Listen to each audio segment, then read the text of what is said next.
East Hampton Town Board, we are live streaming and we're being recorded. Thank you. Thank you, LTV. Good morning, everyone, and welcome to the East Hampton Town Board work session of Tuesday, June 10th, 2025. Carol, if you could please read the roll call. Councilmember Flight? Present. Councilmember Lease? Present. Councilmember Rogers? Present. Councilmember Calder Piedmont? Present. Supervisor Burke Gonzalez? Present. If we could all stand for the Pledge of Allegiance. I pledge allegiance to the flag of the United States of America and to the republic for which it stands, one nation, under God, indivisible, with liberty and justice for all.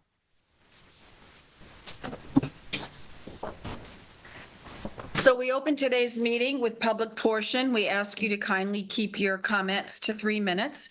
And then we have 6 topics. We have bids, introduction to the planning applications best practice study, urban renewal map modification, an update on the capital projects, amendments to Chapter 182 Nature Preserve, and amendments to Chapter 185 Noise. That'll be followed by liaison reports and then resolutions.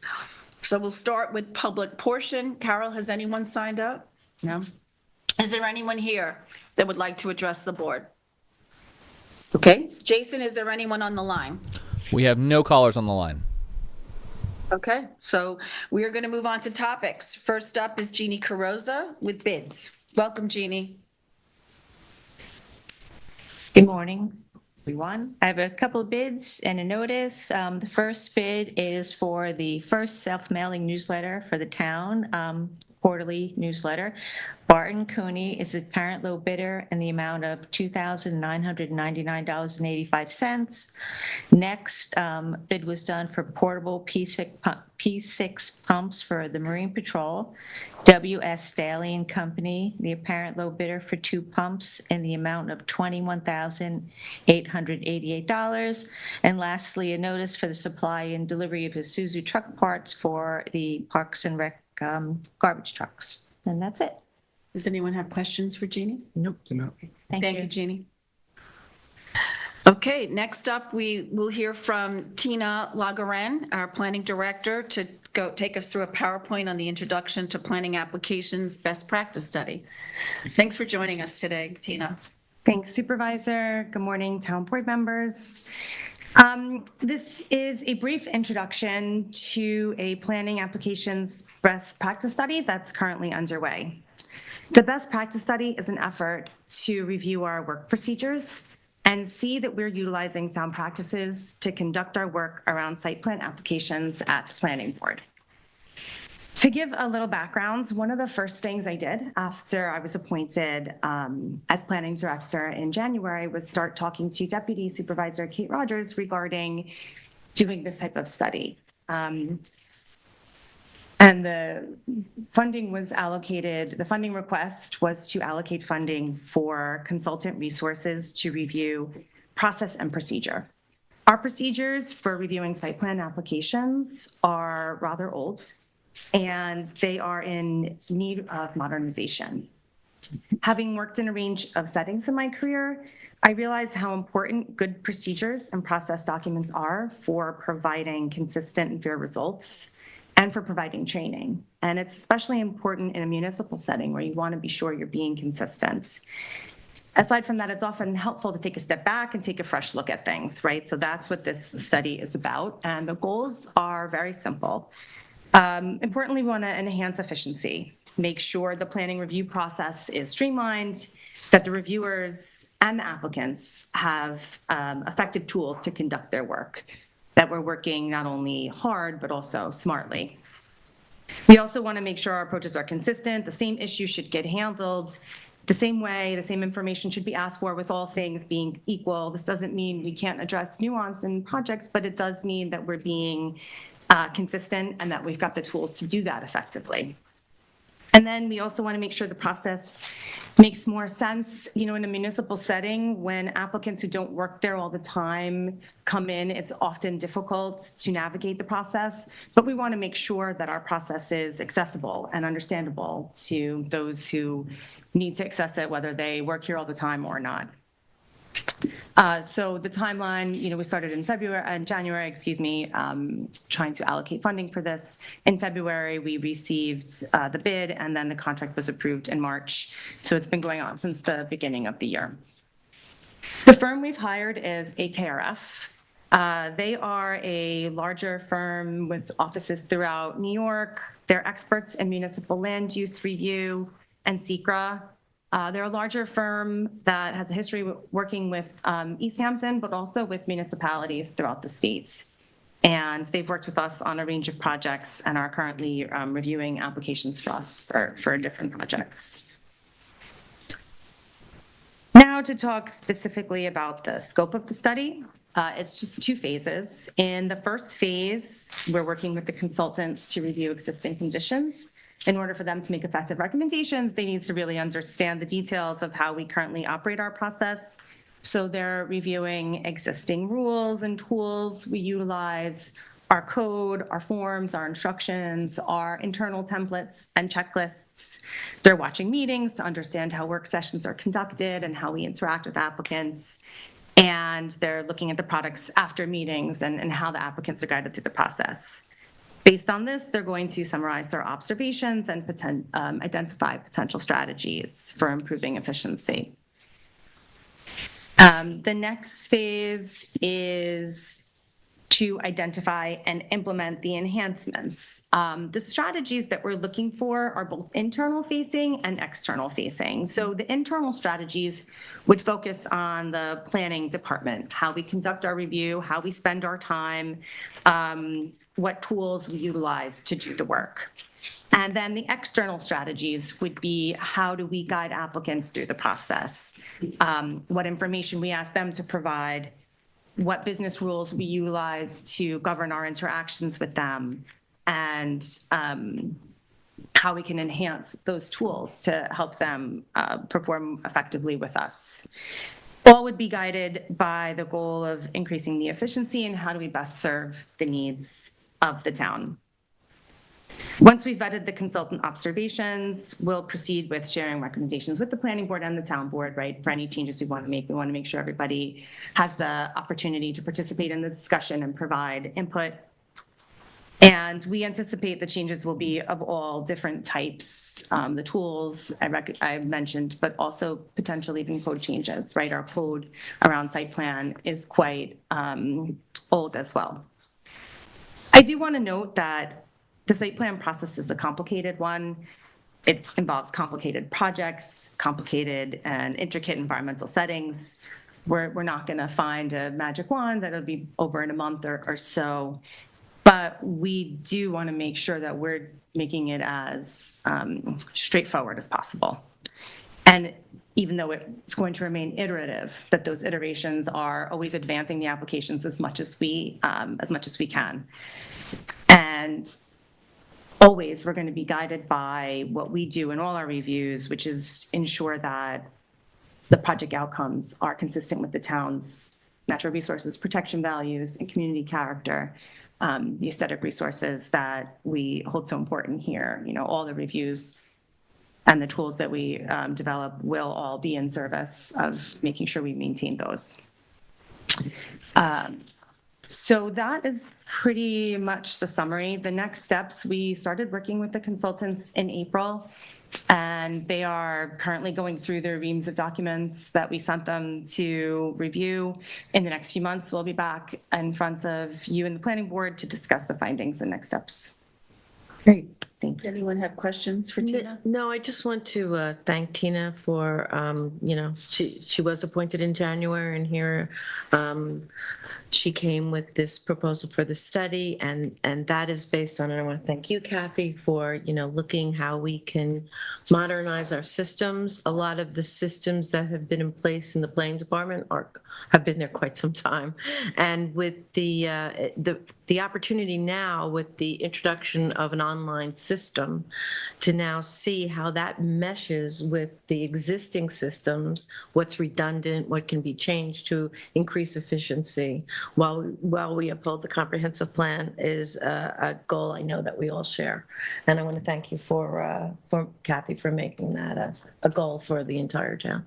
And I think the planning department is one of the busiest departments in the town. I think we say that about every department, but I'm going to claim it for the planning department. I think it's a really good place to look at procedures that may work in other departments as well, as we change over to using OpenGov. Yeah, I agree with Kate. I think I thank Tina for this, the initiative to do this process. I think that we live in a beautiful place. There's obviously been very thoughtful and careful planning to protect what we have. And I think we need to be that way about development. But at the same time, I appreciate your goal of being as efficient as possible so that as we do good planning and protect our community, we're also doing it as quickly and as efficiently as possible so we can do more work. I think that the consistent treatment of applications just speaks to fairness, and that's great. And I'm happy that you pointed out that we can still appreciate nuance and small differences, but have an overall consistent process so that everybody knows what to expect. And I also think you make a great point about being approachable to all stakeholders. We have very complicated, involved projects, and we also have people doing relatively minor things. And creating a process that works in both cases and lets the simple things be simple and the more complicated things be treated with the care that they need is great. And so I wholeheartedly support this process, and I look forward to seeing what you find. And thank you, Kate, too. I'm sorry. I should certainly include you in the initiative. Yeah, I would just add, thank you, Kate and Tina, for bringing this forward. I think consistency, efficiency, logic, they're things we want in all the departments. Echoing Kate's point, just with some of the external stuff, we've obviously had the move to OpenGov. I don't know if the recommended changes we'll see from AKRF will impact, process flow and what our expectations are on users for that. But it's just something to keep in mind. I think, it's obviously early stages, but, as we move forward with this, just a clear kind of communicated timeline with what the changes might be, when they're going to take place, and any training that we can give to, people who will be using it, be it public or professionals, just to ensure that it is as seamless as possible if we do make any of those transitions, would be my feedback. Actually, one other piece is just, I know we talk about stakeholders, we talk about AKRF, but is there any forum or format for heavy users of the, site plan to actually give their input to you as well? What would be the best format for that to come to you? We do plan to talk about the recommendations both at the planning board and the town board. So I think at those work sessions would be great to hear feedback from the applicant community. And non-municipal kind of side of things, like businesses who use it extensively, planners, are we kind of bringing in any of their feedback as to how they see things might want to change? We hadn't planned to, but we certainly could. One of the things we wanted to do with OpenGov was get that type of feedback, but the rollout schedule definitely required that we just put it in place. One of the things I think would be great is to hear the feedback from the applicant community about how that system is going and kind of marry it with this. I didn't mention OpenGov in this presentation, but obviously any of the procedures that we put in place will be OpenGov procedures, right? And will complement and dovetail with that system's workflow process. And any work changes in workflow will have to be communicated there. And as we're rolling that out, we're getting feedback from our internal staff about how is it working, how can we do it better. And so if the applicant community could participate in that conversation, I think it would be helpful. Yeah, I agree. So yeah. And I think we are already getting, some users are reaching out to us, and I'm sure they're reaching out to Tina as OpenGov has rolled out. So a lot of the questions that we got initially, we tried to put and update our website with answers to them. So if we were getting the same question twice, we just put it on the website, okay, here's how you handle a resubmission. But some more collaboration, I certainly think would be helpful. So I can think about how to incorporate that and hear from folks. Great. All right. Thank you, Tina. Appreciate you Thanks. coming out today. Okay, Jake, you're up. 9 Eau Claire Street in Springs. This is for Allen UR modification.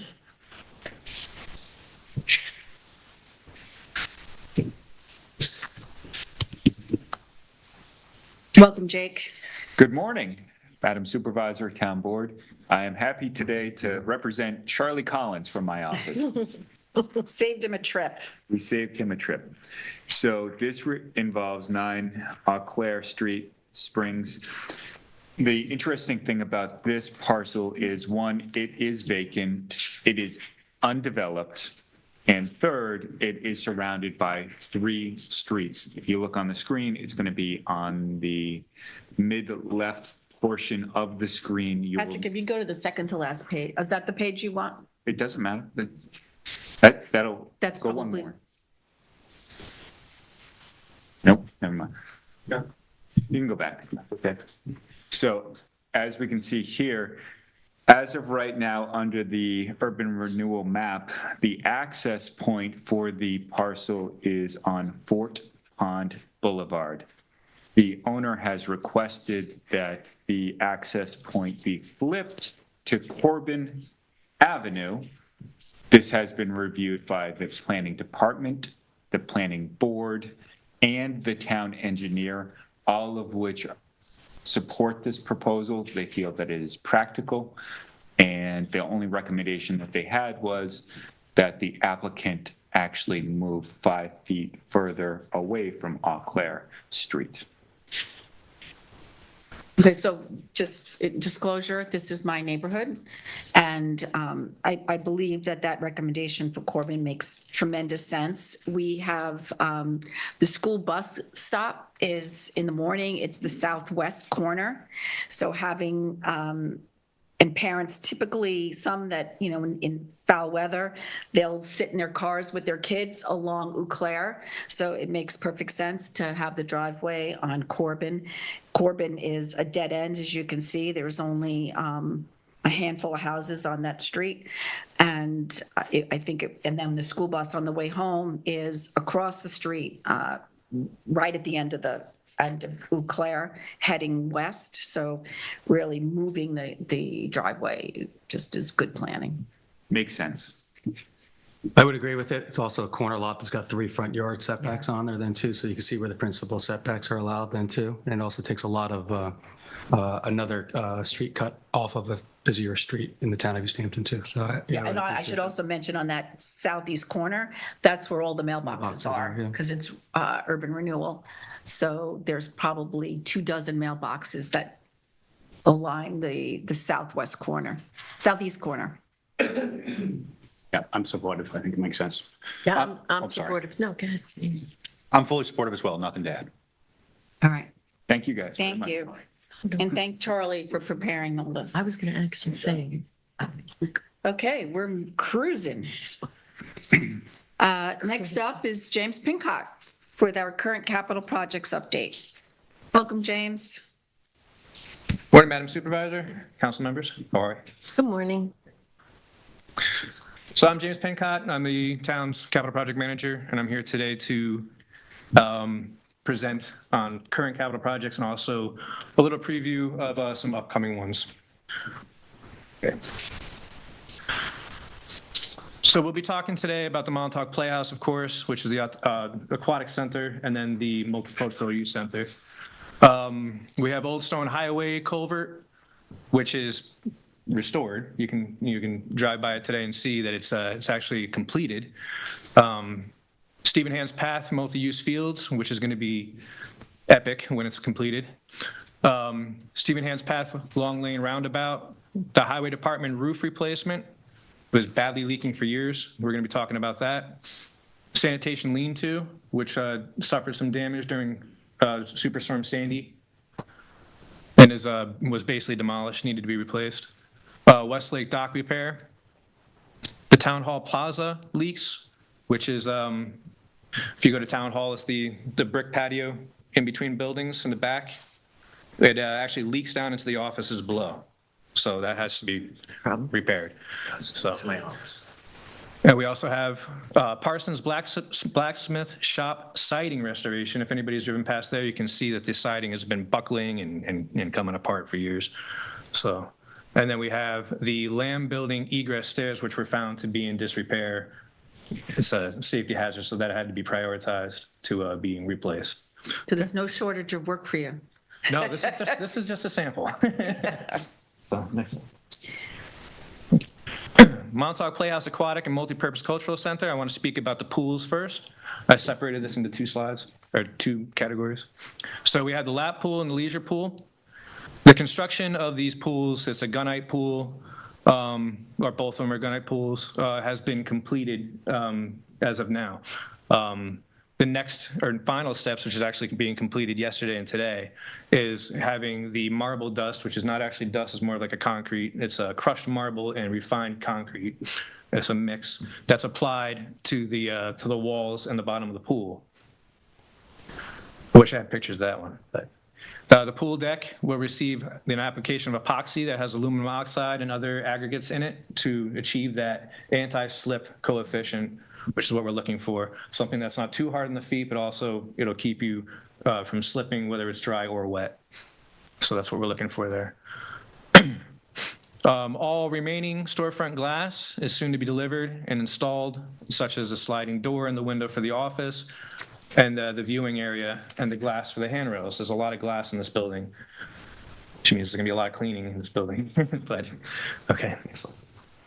Here you can see, this is the pool before the marble dusting, so that is just concrete that's been aggressively washed to prepare for the marble dusting. This is the leisure pool with the ramp and the handrails. This is also has been marble dusted as of yesterday. And one thing too with the marble dusting, as soon as the marble dusting is applied, the pool actually has to start being filled. It helps with the curing process. If it doesn't get filled right away, the potential for drying out rapidly and leading to cracks exists. So they're actually filling it now. And once you start filling it, you can't stop filling it because you'll end up with a ring. So you have to just keep on going until it gets up to the tile portion at the top of the pool.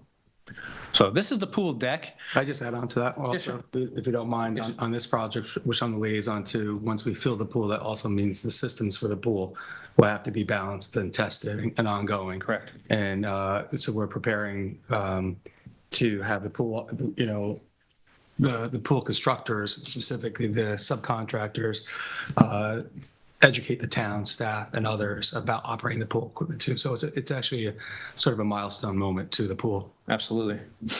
And that email to schedule that is going to be coming out any day now. Here we have just a sample of a picture of the locker room, one locker room on the left-hand side. It does look like a narrow view from there, but they're actually they're actually large, they're spacious. And on the right-hand side, this is the pool deck area. This is basically just how they prepare for the epoxy. This is the actual pool mechanical room. So the filter that you see on the right-hand picture, the vertical blue filter there, that is for the lap pool. And then on the far end is for the leisure pool. And I will speak about the cultural center. The event spaces are nearly complete. They're actually at 98% at this point. And so the only thing that's left is, the miscellaneous electrical, fire, making sure all those systems are buttoned up. So also the AV components. So they tested the motorized doors last week. They tested them and adjusted them, made sure everything was balanced perfectly. So they run very nice. More glass railings will be installed up above the west lobby on that west corridor. They're actually 80% done with that as of now. This all is going to get a top rail as well, so it's not just glass. There's actually, we heightened the glass because originally it was just set at, I think it was the minimum, but now it's up at 48 inches. We did a change order for that. Yes, after we did. We tore. So, yeah, that with the handrail is going to be substantial. Supervisor, I was looking, being in there last week, it was a good decision. Yeah. Yes, absolutely. It makes a big difference. So all the HVAC equipment is currently being balanced right now, because obviously we have to get the space climate adjusted for not only just the aquatic center, but the rest of the building. But the aquatic center is a big one because it's a big moisture creator. So we're going to need a system similar to what is at the Y to remove that moisture and to kind of clean the air. So, and they're balancing all that to get it up and running now. So as the work in the spaces is completed, they're going to be closing up spaces that they can, where people don't need to go back into, and lock them if possible, so that we can have a nice, sterile, clean place when we're ready to open it up. So The parking lot was paved, and it's actually going to be striped tomorrow, weather pending. I know I have it at the end of the project, but they actually want to do it tomorrow, weather pending. And there is some miscellaneous site work, such as landscaping, that continues. This is an image of the meeting room, or meeting rooms, I should say plural. You can separate them with the partition in the middle there. This is an event space. We're looking back towards event space A. So this is on the north side, and then, coming towards, oh, I'm sorry, we don't get to see A because we're in basically B and C from this image. But that's the event spaces there. We can just go back one if you don't mind, Patrick. On this, so one of the last things is outside of Crossroads, who's a general contractor at the town. Next steps will be coming into installing our audio, visual, and our security components into this. Mm-hmm. Working with the other licensees within the facility, coming up, finishing and instituting our security plans for the building, which is a very large building. Overall, I want to thank James for this project. It's a very intense project to develop both a pool and a multicultural facility within a building that's nearly over 100 years old and in an National Historically Registered building. I thought the contractor and the teams did very well to stay on track. Scott DiVerendino, who's the engineering firm, part of the engineering firm, did very well. The overall product, when we cut the ribbon on this, I keep saying this at the Montauk CAC, it's going to be jaw-dropping for some individuals to walk in there. Granted, James and I are walking there Almost every day. Yeah. We get used to it. Yeah. It's going to be a transformative change to multicultural and aquatics within the hamlet of Montauk and all of East Hampton. And I thank everyone's support for decades on this project. And as the board has seen, the public very shortly, within probably weeks, is going to see their product of patience and support, which is another great thing of a public-private partnership. Absolutely. I'm happy for the opportunity because I've never had a chance to do something like this before. But I will tell you this, even in the last few days, just walking through there, just with them removing materials that they no longer need or equipment and just opening up the space and getting it clean, that jaw drop thing even happens to me. I'm there every day and I'm still like, wow, look what we got. So I can't wait for people to see it for the first time. That's going to be great. Okay, Old Stone Highway culvert restoration. So in this project, there was phragmites that were removed. There was restabilization of the bank, and obviously the big part was replacing the culvert, which was rusting and getting damaged. The roadway above the culvert, after it was done, was replaced and restored to as it was. So currently, when you drive down there, you will see that the roadway has been paved, it has been striped, and also the walls of the overpass have been, all the cracks have been gouged out and resealed and then painted. But it's wider now. It feels wider. So it's not wider, it just feels wider, the way they've done the line. I think it's just the visual impact of the work makes it feel that way. The nice bright white paint, the road repaved. Yeah, because it feels like for the farmer's market has been pretty intense up there, and especially when we have the blacksmith shop open, there's just a lot of action. The church had their own activities, so they had some of the parking lot roped off this weekend. So it was kind of crazy. It's nice that, we've asked folks to park on School Street, and it just feels safer to walk along the fog lines. Good, I'm glad. Excellent. It's tremendous. And then with the phragmite removal and opening all that up, it makes you want to actually remove phragmites over by the bridge. Yes, it does. And Ian's been the point person on this too, from the town board. No, it looks great. And it was the bridge was so old that it was actually soil on the outside edges, which is now full pavement. So I think it is a safety improvement, even though the width between the edges is the same. That would make sense, yeah. There's Because more all that was pavement. cleaned up, absolutely. And just to clarify, I think Kate, Dave, Kathy all worked on this before me. I'm happy to be the liaison on record, but I didn't do much, but see it get You got it over the finish line. Yeah, that's right. You coordinated, you coordinated with the schools, you looks great. yeah, you did a lot there. Ian. Thank you. Here's the images on the left. You can see the roadway painted with the walls painted and then restriped. All the walls are nice and straight now. I know. Yeah. They look Yeah, I good. also want to thank the contractor on this project. if you Yeah, don't mind. absolutely. There was a lot of patience by the contractor to fit within the school scheduling, because when the road was closed, it's a very heavily used day for school. I've ever been through it twice today, dropping my kids off. And the patience allowance for that was well noted by myself and other school parents on there then too. So I want to thank the contractor for. And they had for to that. accommodate the Springs Food Pantry as well. because All of that, yeah. The lineup for the food pantry. I think they wound up having to extend their hours because there was such a delay. They did, and the police department helped, and Dave makes a very good point, and one that I probably should have made is, and the contractor adjusted their own schedule and completed the work when the road was closed in less time than they were allowed to do it entirely during a school break. Right, So they it did was- really it was- minimize the amount of time that the road needed to be closed, and the planning, separating the projects, from the phragmites removal and doing all that when it wasn't impacting anybody, and Yep. then also, the culvert itself during the school break is, it's good planning. Yeah. That's, And part of the funding for that, sorry if I go back to that one, we want to thank the former Assemblyman Thiel, because there was funding that came from the state to this project also. That's rediverted from another multimodal project also then too. Honestly, it's going to be there a lot longer than I will be here. Oh, absolutely. And it's been there a lot longer than I've been here. So I think it's very appropriate for that heart of Springs, as we would call it, and the historical district then too. So kudos to all involved.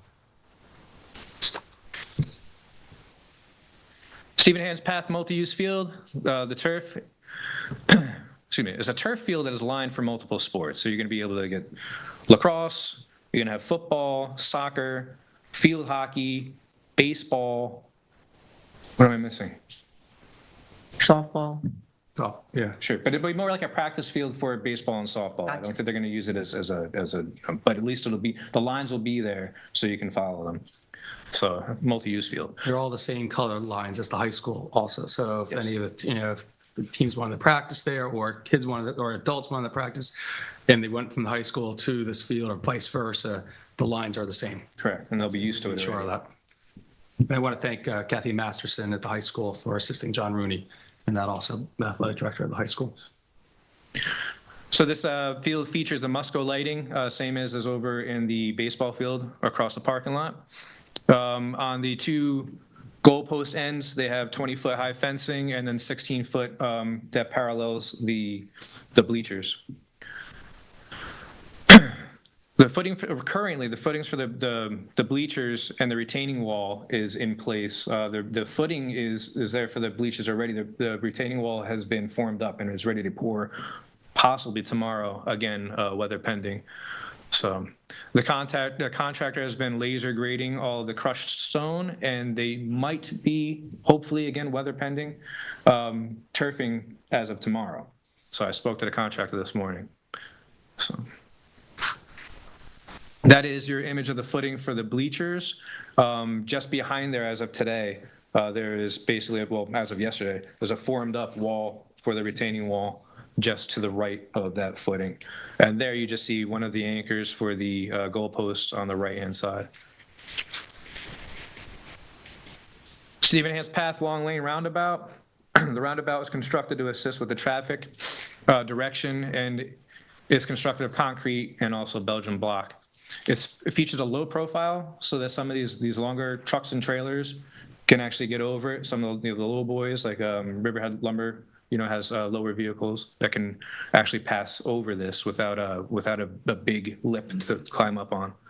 So Suffolk County Water Authority tapped the main to provide for water for the irrigation and the plantings. The irrigations line actually runs underneath as a conduit that they place ahead of time to run under the road, so it wouldn't have to be torn up again. So nobody wants to tear that road up again.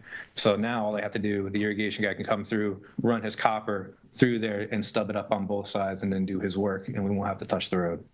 So that was good planning there. So if you pass through there recently, you'll see that landscapers have placed topsoil and plantings in the area. There's also a nice large stone inside the radius. It looks very appealing when you drive by it. And it serves a purpose. And it serves a purpose for sure, but it does look nice too. So last week, the contractor began grouting the Belgian block with concrete. Last week, the paving was done and everything was striped out. And grouting the block does continue. They're pointing now on the Long Lane side, going up towards the high school. And they're going to have the irrigation guy out there on Thursday to get that all installed, hopefully. So, and that also does feature a double check valve that's necessary for Suffolk County Water. And I want to thank Suffolk County Water for helping us out and getting that line tapped as well. There is one change order that I've requested on here for the irrigation electric panel. It's pretty visible. We requested some holly trees to be placed in front of it just to give us an extra screening from that. They'll grow in, obviously, on there, so that hopefully they'll be installing that and finishing this by the end of the week. They will. I think they're looking at 5 Something like that. plantings there. And one of my images is going to show it here. But this just features a line striping down Long Lane. And then you can see the concrete, which is not blocked yet. It's not pointed, but they're working on that today on the right side image. It is difficult to see, but the electric would be off to the right there. But these are the plantings in the rock inside, and you can see some of the Belgian block. Yeah, and everything was poured there at about 4,000 PSIs. So we've witnessed, I've heard from Pat Pistrian Jr. about his trucks and other individuals. I know farm vehicles will probably be starting to go through there shortly. We'll hear from Ian in the industry also. But the PSI is made for if large trailers and heavy trailers need to drive on it too. So it's been designed for that. But we've been witnessing through the construction that if more experienced drivers don't need to drive up on the truck apron, but overall it's sized appropriately then too and working well. It is The working. feedback has been tremendous. I mean, everywhere I go, people Yes. are, and they're shooting me emails. And David and I last week met with East Hampton School Superintendent Adam Fine and the president and vice president of the school board, and they were very grateful for and they were supportive from the beginning. They had put a letter out for. I know there was some growing pains with it, but now that it's done. Yeah, no. I love it. We all use this way to get out of town. And I actually think it's going to reduce traffic on some roads that have seen the most traffic, as everyone has avoided making a left onto Long Lane to go into the village, or coming up this way and trying to make a left to go to the traffic light. That's been my avoidance at all costs. And I just think it's going to not only function safely for this really scary intersection that has existed for years, but it's also going to redistribute that traffic a little bit. Absolutely. And take it more through the, commercial streets rather than always going through Cedar. And hopefully that also reduces folks' desire to speed on Cedar. I always want to talk about that. Yeah, and Superintendent of the Highway, Steve Lynch, they paved the road all the way up to Cedar Street here.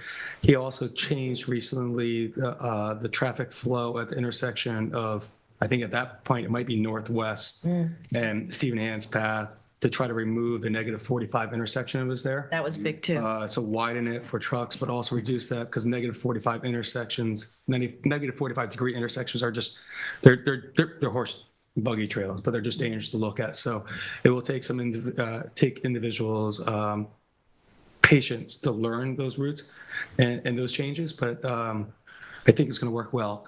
The project at 114 and Stephen Hand's Path is a state project that is delayed. That is I was just going to ask you that's that. a state project. Per their engineer, they're still on track to be complete by July 4th, but questions should go to the state DOT on that. Yeah. I don't think I'll miss the intense flooding though. Fix that. It's the It was prior a- project, It right? was up to I just want to say the overall improvements to this area that you've done, that the town has done are incredible. I'm not nostalgic for the flooding waters that you used to have to traverse and then wonder if you had brakes. So, I mean, and the mayhem, really, that happened at that corner. So all of the improvements are really effective for infrastructure improvements. Great. Yes, and I'll be moving into the projects that are upcoming. Yeah, not as sexy. But important. But So these projects that I'm highlighting today are either there's a contract awarded or there's at least a bid package. Because obviously there's a lot more contracts that are either coming up, but they're not that far yet. Then I figured I wanted to discuss these first. So this first one we have is the highway department roof replacement. So the highway department roof has had numerous leaks for quite a while. So now they're getting fixed. So the contract was awarded to Demi Construction Systems Incorporated. Now, the way that we're going to be approaching this is they're going to be insulating the roof with rigid insulation over the existing metal roof. This is going to save a lot of money, but it's also been used successfully by LKMA and other contractors in the past. We'll speak about that. So this is going to do two things. It's going to also watertight the building, but it's also going to improve their ability to control the temperature inside of the building. So we'll be wrapping over the rigid insulation with EPDM, so it's a synthetic rubber membrane. The building will remain occupied. They won't have to relocate. They can just carry on business as usual while this is going on. LK McLean has utilized this type of roof system on large projects in the past, such as the town of Brookhaven's recycling center as well. So right now, it's currently in the process of building permits and contract documents. So we'll see when that is concluded. We'll get a schedule and see when we can start that. But we would like to get it started in the summer. So. I've discussed this project with and also the lean-to with Superintendent Highways and Sanitation Supervisor, I think, Steve Lynch also, and their staff is prepared and looks forward to working with the contractor as far as the construction protocols to make sure that our departments can run efficiently still while there's major construction going on their main building. And I think that'll be easily done. I know we talked about that. On this specific project, I think the next step I would like to target and look at is this an appropriate opportunity site for solar on the roof then too. I believe it's been designed for that. So those are next steps as we go. Sounds like a good initiative. Since you mentioned the lean-to, I'm sorry, we'll look at the images first. So these images basically just pinpoint where the damage is, but also I want to highlight too that we're also going to be replacing the gutters on this, and the ridge vent is also going to get replaced as well. So it's not just the roof alone. There are some other components that will be replaced. Okay, sanitation lean-to. This contract was awarded to Carter Malance Incorporated. This is the reconstruction of the existing lean-to. It's used to cover construction and demolition debris. It's mandated by DEC that it has to be covered. What we had there was technically standing, but not really covering much. So it definitely needed to be rebuilt. So it's going to be rebuilt with concrete, steel I-beams, chain link fence, and metal roof covering. It's still an open building, but it's going to be a lot stronger than it was. So hopefully it'll withstand weather a lot better as well. Well, it will. So I wish I had a picture. I should have taken a picture of the one that's existing so you can see what state it's in, but I know many of you have seen it. So again, we're in the process of finalizing building permit and contract documents for this project. Once we're completed with that, we'll be able to get a schedule. Yeah, I mean, this needed to happen, and we have to adhere to the DC guidelines.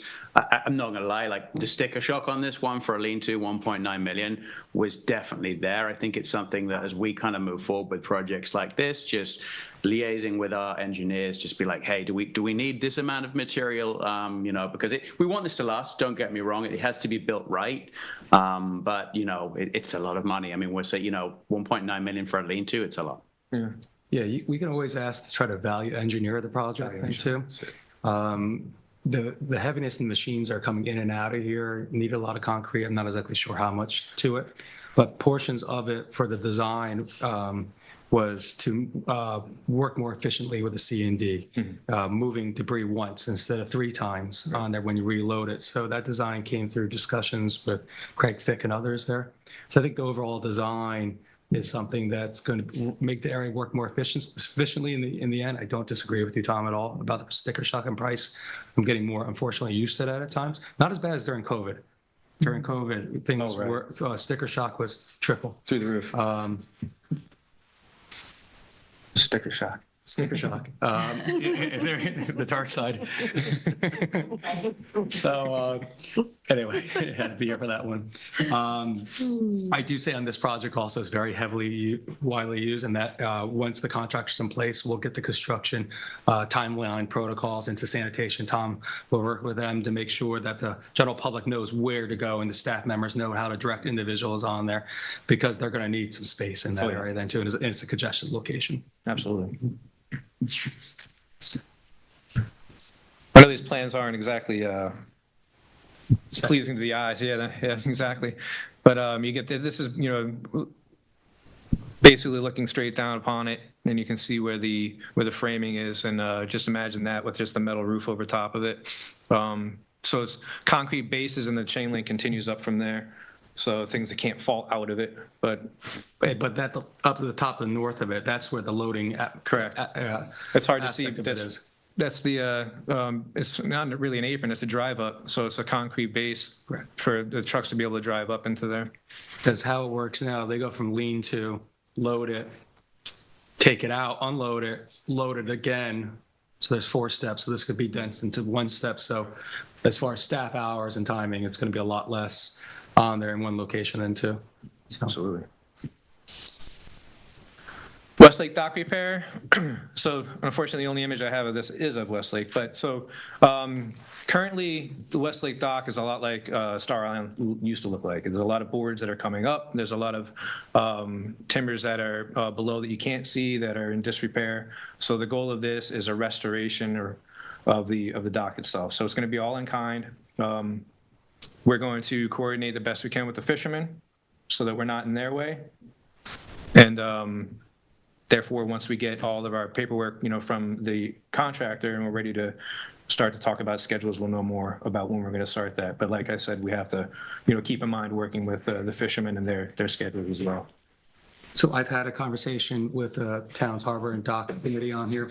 The request was to do, God bless you, was to do this post Labor Day, which is where it's going to be. There is some damage to the north side of the dock. This dock originally was deeded to the town of East Hampton by Suffolk County. Oh, I think it was deeded by for $1 back in the day. Confirm that if anyone wants to write that. We replaced the wear plating on this in the past. There's not as much damage to this one as was to Star Island.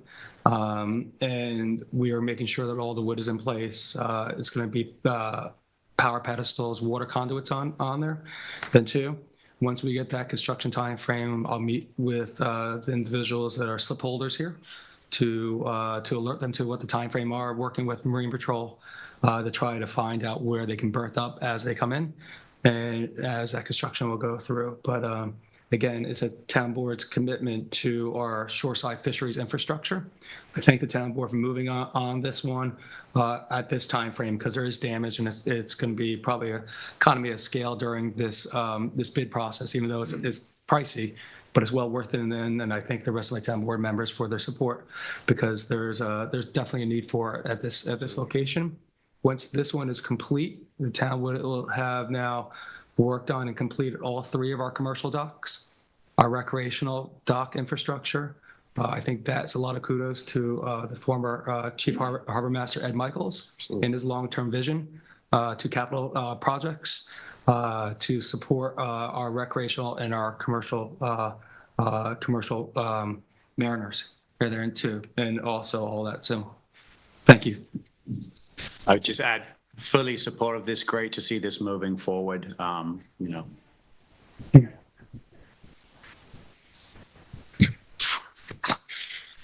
Hall Plaza leaks, we spoke about this before. The contract was awarded to Austin Interiors.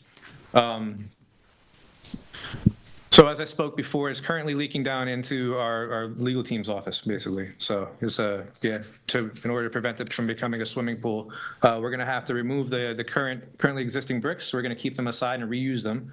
But after we remove that, basically underneath that is a bunch of sand that has to be removed. And underneath that is a membrane that is failing.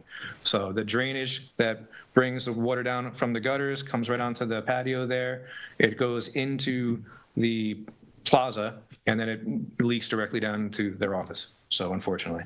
And we're concerned about mold as well. When Absolutely. water. The more it continues, the more chance for black mold you get. So This work involves removing the existing brick, replacing the existing membrane, and then we're going to be using the brick again, putting it right back. So we're in the process again of finalizing contract documents for this job. I'm very happy to see this happening for, the offices that are down there. It's been problematic. The only thing I would just kind of add about this area is that we've identified this in the past, this patio, as a potential ADA entrance to the clerk's office, obviously not in this scope, but further forward, and, when this goes back in, I want to make sure that that's still a possibility going forward. Okay. Right, and we've already coordinated with the East Hampton Garden Club because they had put that garden there, which has to be removed while the work is being done, and then we're going to come back and replant. They're going to replant around the perimeter of the clerk's office. Understood. Write that down. Thank you for that.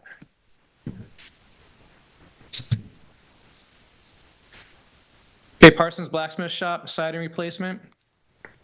This contract was awarded to Ronald Webb Builders. So the existing vertical siding, so not the cedar shake, but the existing vertical siding is in very poor condition. From the road, you can see that it's faded and it is pulling off, but especially if you walk around the back of the building, you'll see that it's actually cupping and coming off in pieces. So the siding will be replaced in kind along with associated millwork. The existing cedar shingle, as I said before, is to remain, and we're currently awaiting for the building permits on this one.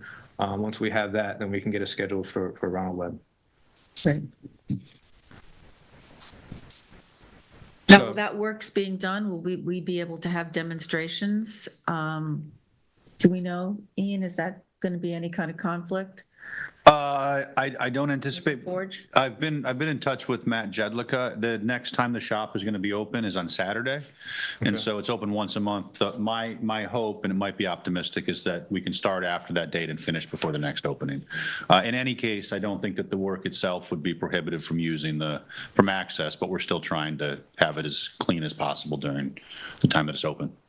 Absolutely. My only comment here would be, and I don't know what the parking plan is for when construction's taking place. This area is already problematic. Yes, it is. So, anything that we do plan to do here, we've got to think how it interacts with farmers markets, maybe reach out to PD for what their recommendation for parking is. And also with the contractor as well, I want to see what his staging area is going to look like, and then we can kind of talk about a parking plan. Yeah. Make a side note off subject. If you actually look where the cedar shake is to the right of the ramp there, there's a stone monument there.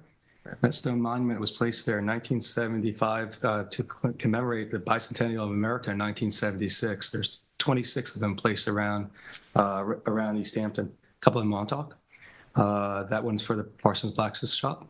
So in the future, I'd like to talk to the board about this and taking these up as far as part about restoring those stones in advance of the 250th anniversary of America, and where they might be, letting people know that. But that is one of them in the pictures there, if anyone's ever been wondering what they might be. Sorry. Actually, Useless trivia by David Yeah. Lease. Awesome. Never. There's one in front of Second House, too. Thanks for telling. These are just That's another work session. Sorry, Kathy. These are just the plans for the Parsons Blacksmith Shop. There is two different sizes of the vertical lumber there. You have 5/4 8 and then 3/4 8. 3/4 8 is the darker portion above on the top left there, and the 5/4 8 is down below. So land building. Egress stairs, as I spoke about before, again, is a safety hazard, so it had to be completed, had to be prioritized. Austin Interiors is completing this off a New York State contract. The fire escape was found in poor condition. LKMA is working on this project for the construction of the stairs to be replaced in kind, but not exactly the same footprint. So instead of the way it was before, because they found that the rise was not correct, in order to achieve the correct rise as they come down, it won't be a straight ladder down. It's actually come down and then turn out into the parking area. Well, not the parking area, but where their work area is. So, but basically you have to bring it to code. It wasn't to code before. Now that it has to be repaired, they got to bring it to code. So again, we're awaiting permit and submittals for this contract. Anyone want to hear history about the land building? I do. I was just going to ask David. Well, just in case you're asking here. Honestly, We're teeing you I up. was going to ask you. The land building was a naval listening post, and there used to be 2 antenna towers on each side of it. And they were listening not for German communique during the World Wars, they were listening for Japanese communique. So there's postcards and pictures out there of it, because that area of Coast Guard Beach with the life-saving station, which is having its baby ceremony at 1 o'clock, listen to the liaison report. Also the Marine Museum, which was a listening barracks and others, and also the dune hut down there. That's Was cool. another one. So that was all built by the Coast Guard, and there's some really fascinating old pictures. Yeah, thanks, there. because I was wondering, I thought maybe the town built that. No, but there were 2 antenna towers there. Pretty neat history of the area. Then too, there's a lot of military history. There's actually a wonderful book out here written by Henry Osmers from the Montauk Historical Society called The Montauk Gibraltar. If anyone's really interested in getting back into the military history of the area, it's a nice read. And he's a great historian and writer too. Who's the author? Awesome. What's that? Who's the author? Henry Osmers. Hugh King better watch his seat. You can work on the delivery, Dave, but you got the facts down. And then you had the plans for the stairs. So this one, I'm breaking my own rule here, but this one is not, there was no contract awarded and there's no bid package either, but we were talking about this, and I know that since I've been here 2 years, and this is all we've been talking about with the town hall is the windows. So now we're really. Oh, my gosh. Yeah, so right now, LKMA is going to come up with a plan to actually execute this. So obviously, everybody knows that they're in poor condition, and we had heat, we're losing heat in the wintertime, water intrusion, you name it. So, yeah, so our plan is to actually not replace these in kind, because we can't do that, but we're actually going to revitalize the windows. We're going to have internal storms that are removable. So that's how we're going to I address think you that. made my So day. it's not replacement of the windows? Not replacement, no. Okay. It's going to have to be Which I think is Yeah. consistent with restored. the agreement we have with Adelaide. correct. And it's also very similar to what's in the Baker House then too, which they have internal storm windows, and it might be easier on the structure to do it that way too. My only question is this is just from building law, but whenever you're doing your windows, the advice is always to do your shingles at the same time. That's happening as well. Okay. So if this is gonna have to be done in phases. So if we do, say, the east side, we're just gonna do the east side at a time, and then we'll move into the next. The reason is because to do this large scale, every window and every side, it's gonna be a lot of money. Yeah. It was way over budget initially, It so. would also be challenging as far as the work within then too. So we start with the supervisor's office we want first. And we'll go Oh, from yeah, there. of course. Well, Public facing, they are right. deteriorating in some of the windows, particularly on the east side. Yeah. Absolutely. And also then the trim would also get painted, because we're due for that as well. Complete facade Yeah. restoration, Nice. so, The windows will really be meaningful in terms of efficiency, et cetera, et cetera. absolutely. So that is all I have for you today. All right, I want to thank James Pincott, and also working with Steve O'Brien and Kevin Ahern then too. There's got to be ongoing right now nearly $55 million in projects in town infrastructure right now. Modernization of town projects, preserving historical preservation out there, providing recreational opportunities to individuals, traffic safety calming measures on there.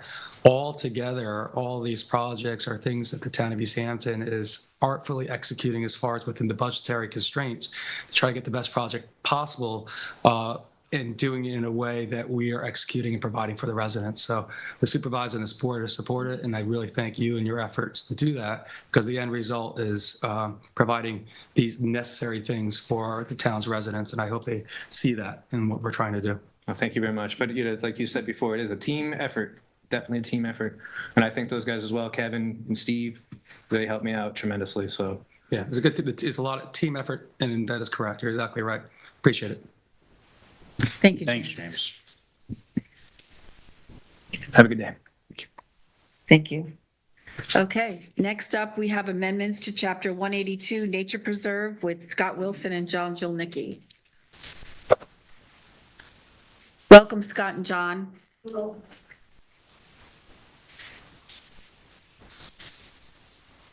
John's going to go through this, so I just have a couple of words Or you want to set us up? tee it up for you. So we came and presented to the town board on May 6th with regard to code changes, chapter 182, that's a nature preserve section of the code. You know, the code changes that we proposed, you know, the importance of the code has not changed. However, you know, over time, it's necessary to look at each section of code for potential updating, technology changes, new things that we discover about land management. And that's just, this is a good opportunity to, although we've been doing this for quite some time, since 2011, working towards this update, it's just a good idea to go through section by section. So we've worked with successor nature preserve committees for some time with their chairs. And again, on May 6th, we made a presentation and we went point by point. We're here today specifically to talk about the few code changes or modifications to what we proposed to you. You asked, and I think we delivered the things that you had asked for. We sat down with the nature preserve again, and so while they had approved what we had originally proposed, we sat down with the two chairs, Michael Jordan and Rich May. And so what we're proposing now has already been approved again by that nature preserve committee. So John's going to just go through the few changes that we made. There's not a lot, just a few items. So, Chair? yeah, warmed up for you. One of the first item that we made an amendment to was 182.13, which if you have the draft, I think is on page, let me see, I'll give you the page number. Page 8 is the section that we added, it's D, which basically just provides for permission to remove vegetation when it's deemed essential to prevent the risk of the spread of an infestation or fire risk. And the idea was that it would be done pursuant to a plan that we developed with the Natural Resources Department and approved by the town board by resolution after a public hearing. So that there'll be plenty of opportunities for input with regard to the plan. And then we addressed the concern related to e-bikes in section 182.16, paragraph E, which is on page 12, where we added e-bikes, a little typo in there, but e-motorbikes without pedal assist, because those are the ones that have a lot of torque in the motors and can do some harm to the trails. So if they're pedal assist, they're usually a bit gentle on the terrain. And then we also noted it in E, we added assisted pedal e-bikes are permitted. If they're just straight electric bikes, they won't be. And in item 5, we added the word authorized, where it says hunting, trapping, and fishing in accordance with town code. We make sure it's authorized hunting and fishing. There was an issue that we had with regard to the harbor master had some issues with regard to authorized vehicles, and we worked that out with him with regard to that. His concerns we're going to address with signage.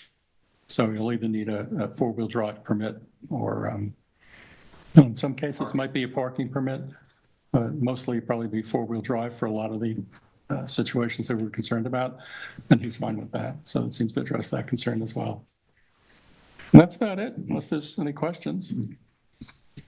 I mean, just on 182.13, I know we'd had some back and forth. I do think, I've been thinking about this one because I previously recommended, would we want to put anything in here about, a declaration of emergency, giving the town scope to clear as well? I mean, just thinking it through, those situations as I see it, most likely going to be related to fire and infestation in one format or another. So I don't think we need it. I think it covers them respectively. So I'm supporting that language. Okay.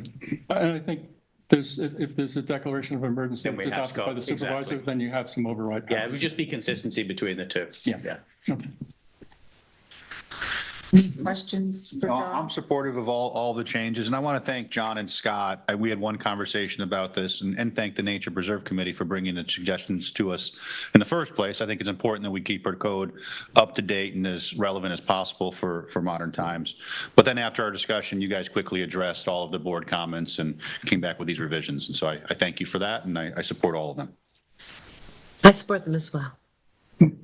And so do I. And so I think next steps here is that we will notice this for public hearing sometime in July. Yeah, I was going to bring that up because we only have, we only had the one meeting in June. So I know July, I believe it's July 3rd. We It's already got have- quite a few Yeah, we'll public do it. hearings, so Yeah, maybe we later. do it at the second one in July, notice it for the second one in July. No problem. This has been a slow burn to get to this point, but I think it's great. And I think Ian just mentioned it as that modernization aspect of it. The town's looking to code in multiple different locations. We just did it today for planning here in aspects through processes. And that's the supervisor looking to move these things forward and to where we are right now in 2025.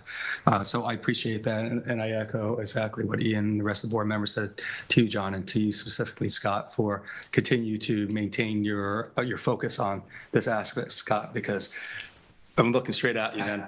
I know you're hiding behind over there a little bit then too, but you really are the protector of this chapter of the code with you and your land stewards, and that's not lost on any of us up here. Thank you.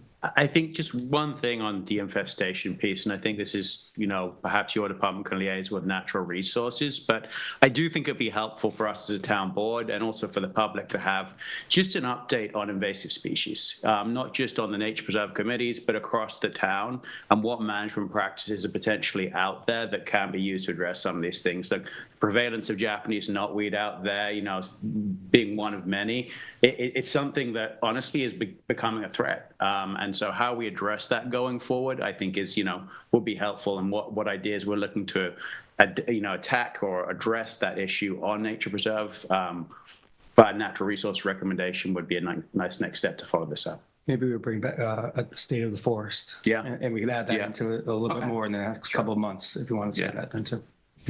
We can coordinate with natural resources and, particularly if you want recommendations on how to handle it. Yeah, I think for the public, I think, in people's property, like what's considered the most effective way to address some of these species?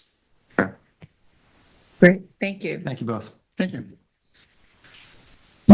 Okay, so our last topic is the amendment to Chapter 185 noise. And Ian, this is something you had brought forward.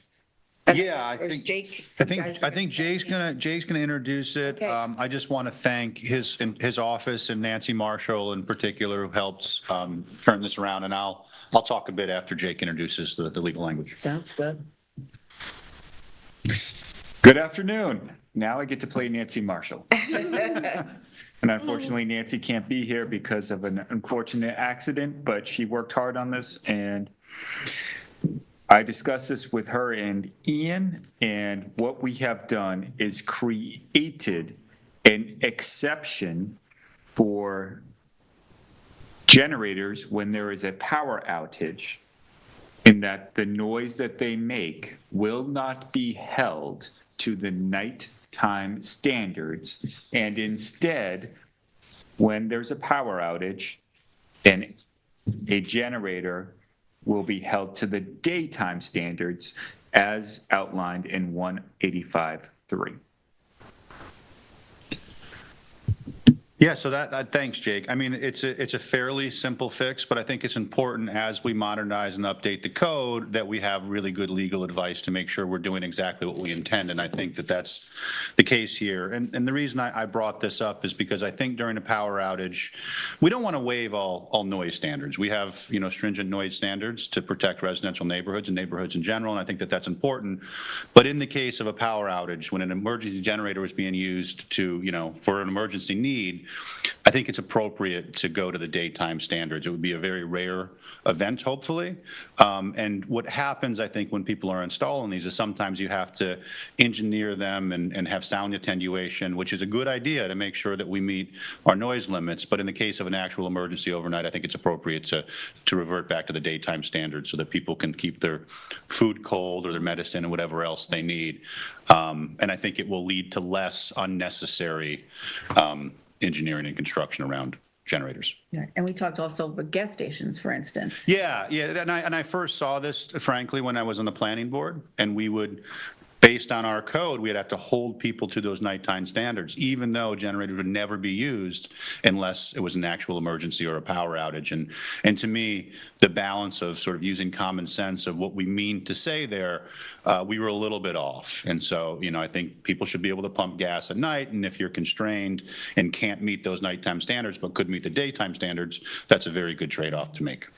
The only slight problem I see with this is that, one of the recommendations for all generators is you need to test run them, pretty frequently, monthly, if not bi-weekly. And so is there scope in this code that people are not going to get into trouble if, say, on the weekend, they're going to run their generator for 10 minutes, but it does now exceed the noise levels associated with it? It's a really good point, Tom, and one that we considered. I think the way that the code is written, it will just have to, those tests, even when it's being tested, it has to be below the threshold of our noise standards. And based on this language, they'll have to do that during the day, because if they do it at night, it wouldn't be during a power outage. But it's a very good point. We don't want to waive all noise standards, because we want to keep neighborhoods quiet. But only in the case of a power outage would they be able to then go just to the daytime standards. Yeah, I think if we, people that I talk to that have generators and do those tests, they're generally not done at night, because it also disturbs the homeowner. So they're generally done in the daytime, in the morning. And it would still be illegal to do it at night. So again, I think it's important that we try to modernize and address situations to make them, sensible, but also make sure we're keeping the protections that the original code was intended to do. It's a great balance. Well, thank you, Jake. And again, I do want to thank Nancy Marshall. She was very, very quick turnaround, and Jake as well for getting this on the agenda. Wish her speedy and healthy recovery too. Yes. Yes. Thank you. All right. So next steps on this, Ian, this is the public hearing code amendment? So this will have to go to, the planning department and the planning board, I believe. They get chapter 185? Maybe I thought not. They only got 255. Okay, Yeah, there you go. So yeah, then we'll just go right to a public hearing and. I mean, obviously, if we adopt it, then it has, we'll Yep, send them a yep, memo so that yep. the planning board is aware that this has gone into effect. Yeah, so if there's board support, I would like to keep it moving for adoption. Absolutely support. It makes sense. Yeah. Okay, so that's a wrap on our topics. So we're up to liaison reports. Tom? Thank you, Madam Supervisor. The Amagansett Citizens Advisory Committee met last night. Rona Chair, our chair, was out. She's recovering from surgery. The discussion we had there last night resolved around a few key topics. Just an update for them on the community resource planning that we had previously discussed. I updated where we're at with that. It's right now with the attorney's office kind of being relooked at. We also talked through the lighting project, and that will be coming forward for a work session. I've reached out to Matt Jedlicka and others just to kind of have them on the schedule to come in and just talk through. We basically there's the existing debt for the lighting district was $16,000 to bring on LKMA to look through the new design proposal. It would require the debt to be increased to $72,000. So to want to have a talk through of that to give the public awareness. Additional discussion around Cranberry Hall Road Bridge continues to be a source of major frustration. Really this lies in Albany. Obviously the capital plan was approved by Albany. How and where exactly Cranberry Hall Road Bridge fits on there is kind of somewhat unclear, but we do believe that's moving forward. One thing that did come up last night, which I think is a good concept, and David, I think I'll reach out to you and Steve on this, is that as that bridge is closed, before the construction of the bridge does take place, Cranberry Hall Road itself has got some serious issues that need addressing. So perhaps that road might be one that we want to address before we kind of start work on the bridge. IT, we continue to roll out OpenGov. I have a meeting with the IT director next Friday. I've asked colleagues for feedback on any issues that we may be facing. That also go to the public. Anything you're seeing or any challenges you're having with OpenGov, do feel free to reach out to my office or IT, and we will look to address those as we move forward. One thing that as we're digging into all the databases that support all this, be it, different departments have different databases for things. But, one thing that I really did find, which is a challenge, is for the existing parcels in the town, what the recorded square footage is. And there does not, at this point in time, seem to be a fully definitive record on that. So that's something that I would like to kind of work with. I know that there's different organizations out there that can do this remotely, but if we're going to have an effective IT system, the databases on which it's built have to be solid. And, so making sure that is there is key. Human Services, I have a meeting this Friday with the Director of Human Services to discuss recent issues around that were raised regarding adult care, so I will report back on that. Sanitation, just a reminder to the public, if we could bring up the flyer for this would be great. Saturday, June 14th, this weekend, 9 a.m. to 2 p.m. at the Springs Fireplace location only. There is the stop day. You can bring in any kind of toxic materials that are listed on the screen here and dispose of those. This is the best way to address this. We don't want these going down the drain, impacting our water source. Please take advantage of this. It is the most effective way to address this. ADU implementation, we're meeting on Thursday to review the possible edits, also discussing potential code change to exclude ADUs from the GFA restrictions, and we'll look to have a work session on that early next month.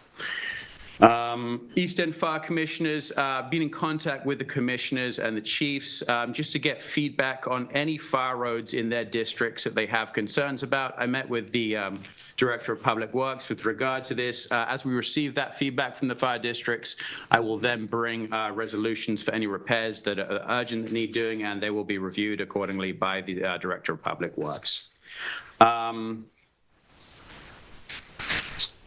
East Hampton Youth Task Force, as I said in my last liaison report, Legislator Welker has reached out to me regarding the possibility of starting a youth government in this area. I reached out to Assemblyman Schiavone on this as well, and we've actually had our first few students from the high school who are looking to get involved with this, so we'll continue to give updates on that. The Arts Council Committee, we could possibly bring up this flyer.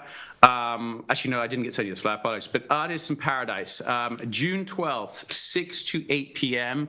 at LTV Studios. There is a presentation by the Arts Council of East Hampton on the art scene in the town at this point, and it's discussing what are measures that can be taken both by the public and the private sectors to help support artists thrive in our community. Wildlife Management Committee, we are provisionally looking to do on Friday the 20th at 9 a.m. a walkthrough of the Grassy Hollow Preserve. This is an area that has been fenced off to examine what the impact of deer is across our ecosystems. We'll be walking through that area with the Wildlife Committee to kind of assess, how that ecosystem works. That's the deer exclosure. Exactly. And fun fact, there's actually another one of those 1976 markers right there. Oh, good. I will take a photograph and bring it back. There we go. You all know. Emergency preparedness, if we could just bring up the next slide, Jason, be great. Thank you, Madam Supervisor, for coordinating this. June 16th, 6:30 p.m. at East Hampton Town Hall. We've been advertising this. We have our emergency preparedness night where we're going to be fortunate enough to have Suffolk County Fire and Rescue Emergency Services, the American Red Cross, come out. I know the public's reached out to me with numerous questions as to what their capabilities are and what our expectations can be. So if you can, please do make it to that meeting, and hear what they have to say. This will also be recorded. The purpose of that is that as we do kind of face any future emergencies, we can replay this meeting to kind of keep that information relevant to the town residents. And can I add to that? So, because I was going to cover this too in my liaison report. So it is going to be streaming live on LTV, so both on Channel 22 and on YouTube. We've posted it on the social media and town website. I've sent it to the libraries. As you can see, the Montauk Library was so kind to make copies that they're going to distribute. I've sent it to all the school districts. I heard back immediately from Adam Fine. It's going out to parents today in East Hampton. Human Resources has a list of seniors that use the program, as well as doctors' offices and the clergy. That went out today. And I asked that all board members send it out to all of their committees. Mm-hmm. And David, I was going to see if we could send it to Ocean Rescue and Hampton Lifeguard Association. Sure. And see if they would post it on their social media. to get the word out, so that we can have, not everyone's going to come in person. We're going to hopefully have quite a few people tuning in to, we're so fortunate to have LTV. Did to be we, able to do this for us live. have we received a digital copy of that flyer? Yes, you did. Okay. You got it. Patrick sent out a press release yesterday afternoon, just before 3. So all board members should have the press release and the flyer. Thanks. That's everything from my update. Great, thank you. I want to let everyone know of pickleball changes that once again that we have at the Montauk Playhouse, in which for the month of June on the weekends for Saturday and Sundays, they will be pickleball play will be restricted to East Hampton Town resident play only. During the week time, there will be play for all individuals that want to come out to the Montauk Playhouse. But on Saturdays and Sundays through the month of June, the pilot program this see is to only have resident only pickleball play. We mentioned two changes in the highway department that the superintendent of highways have done. Intersection change. This one was one at I believe is Old Northwest Road, Stephen Hans Path, Cedar Street. That confluence intersection there. Another one that recently has come up, and maybe Kathy, if you might want to bring this to your CAC, as one at the terminus of Floyd Street in Accabonac. There, I know we did some changes there to a negative 45-degree intersection, but we might want to bring up that area because of some of the property line interactions that we have over there also then too. Steve Lynch has recently installed rumble strips as a request of residents to try to do as an attempt at traffic calming around the spring school on Old Stone Highway then too. He's going to see the effectiveness of that then too, but that was in response to residents' concerns. Want to let everyone know that we have some memorial benches that are being removed due to damage, and that the town's bench policy, if they're beyond repairs and it can't be done repairs and structurally done, they will be removed also then too. And please contact my office if you have any questions on that, or also would like to donate a memorial bench. But there's a couple of benches out there past their useful life, if I want to say. That goes into some of the town's beautification projects. There will be upcoming beautification projects. We've recently done a couple in Montauk and planting a couple of new trees. We're going to do some masonry work and some brickwork as the town's on-call mason is going to be coming out to this location. Also some others in the town with some sidewalk work through the highway department, which is another part of the town's capital budget that we do. The town just doesn't maintain it just for town they maintain our highways and our sidewalks for all residents of the town of East Hampton, and we are actually the only municipality that has to maintain our sanitation department, which is very expensive to do, and it takes a large budget to do that for all of town residents. We're talking about beautification. Downtown Montauk looks beautiful with the lush plantings and the flowers that are hanging from the light poles. Yeah, and the Montauk Village Association assists us with that. They also have their greenery for the scenery party upcoming this week. Tickets are available. Please go to their website for that also. And while I'm giving a plug, I'll give one right here on mine also to another one that was for the Montauk Village Association. I want to thank them, and specifically Lisa Valchek, I believe it's a new president, for all their efforts, the community members over the time, and also the storefront owners of the businesses in Montauk, and specifically to town staff led by Steve O'Brien and Paul Colombo, also one of our labor crew leaders, who they're doing a wonderful job in downtown Montauk and all and everywhere. Also, the AVIS assist us in Amagansett, even in East Hampton Village with the LVIS then too. It takes a community to make the community beautiful. So I thank all the entities that put time and effort into it. We have CCUM that does many of our litter pickups, also the historical societies. It takes a large amount of people to make our villages look great then too. So we enjoy working with all of our partners out there. This Friday at the Amagansett Life Saving Station is The June 13th, 6 p.m. is the Nazi Saboteur Landing event. This commemorates an intriguing and unresolved question of the event. The Amagansett Life Saving Station invites you to an evening and readings from the Star, letters to government and the FBI, and speculation of what really took place. That's 6 p.m. at the Life Saving Station. And on June 14th, which is Saturday, we invite everyone at 1 p.m. to the B.B. McClellan surfboat boat christening. The B.B. McClellan surfboat was a more refined version of the B.B. surfboat. It was developed jointly by Frederick Beebe and Lieutenant Charles McClellan of the United States Revenue Cutter Service. Both the Beebe and the Beebe McClellan surfboats were built between 1879 and 1918 at the Beebe Boat Shop in Greenport.